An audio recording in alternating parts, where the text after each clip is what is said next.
excitement, a lot of commitment, laughter, sometimes, confusion while we were doing our COP preparations or presentation preparations, is that we've bought into it emotionally.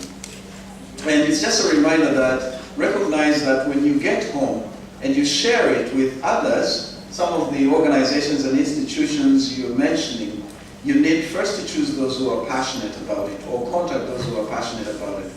But then if they're passionate about it, also recognize that they might add value to what we have already prepared. And let's look at what we've prepared as transitional. Finally, I would also like to sort of suggest that as each group is making a presentation, please keep in mind some things that you could also learn from how one particular country has put their COP together. You might find that it could also add value to yours. Okay, this is Malawi COP, and our domain is sharing and promoting integrated HIV and food nutrition security interventions. And you can see there down there that you are what you eat. Not me, but I'm talking about you. You are what you eat. So we want to promote food nutrition and security. What is a COP if we can define our practice? So in our practice, we have some benefits that we can get from there. And you can see from the top there that we have some personal benefits. And the personal benefits are there are solutions in the challenges that we face every day. And there is interaction with the implementers and also knowledge improvement. When we meet, all those things are going to happen in our COP. And also we have the organizational benefits. That is, we are going to solve the problems that we face in our organization, and also in adjustment in work procedures and improvement in the way of working, in the confidence that we have in the work situation. And long-term benefits, we have personal. We are going to look at the career development, improved performance, and also networking, as we know that if we network, as we've done here, we are going to improve. Anyone who is not going to improve, that means something is wrong with that person. Then our community, it cannot be a COP if we don't have a community. So you have to have a community and choose it very well. So we're going to have Ministry of Agriculture and Food Security, NAC, Ministry of Health, nutritionists. You cannot talk about nutrition without nutritionists. NGOs working with HIV and food nutrition security, FBOs doing the same, CBOs were doing the same, and other. As you know that when we talk of a COP, we're talking of people who are interested. So anybody out there, when they see what we've presented and they are interested, they're welcome to join us. And our interaction mechanisms, we are going to share different project profiles, and that we can use the Google documents, and that is going to be twice a month or whenever necessary. Meeting, we're going to have face-to-face meetings.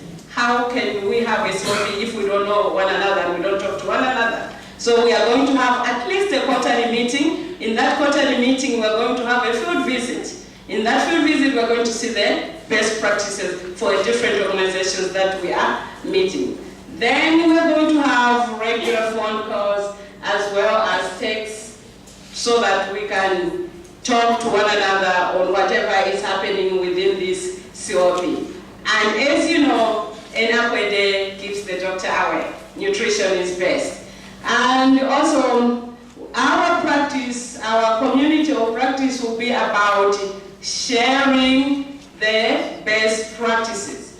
You cannot have a best practice and keep it to yourself. So share the best practices in all our, within our organizations. And how can we have a COP if we don't have somebody coordinating? The one standing in front of you is the coordinator of this COP. And at the end of next page, please. There is that first one. The first one. Yeah. And again, what we're talking, how are we going to share the product? And as you know, and you've already seen, it's going to be the brochure because it's cheap. We can do it within our offices and we can share it to you. We have them when you're going out. Take a brochure outside for each one of you that you can see what we've done already. It's only door there. Pick one. That's the way we're going. And also, website. We're going to use the website. And as you can see, we are already there in action with everything ready to go. Malawi COP welcomes you to the world of communities of practice. I thank you.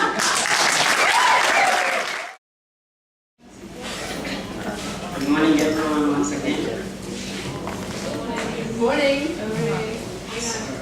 Please welcome the critical Zambian team, our first COP guest.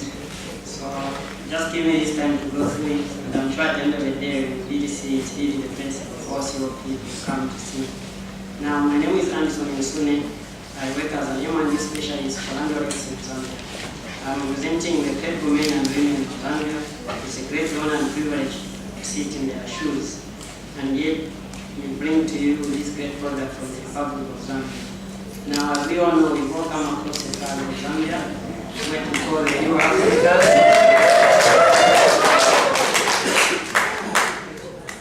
For those of you who just want to know how Zambia looks like, that's the great country of Zambia. We have 9 provinces, you know, and the population of about 12 million at the moment.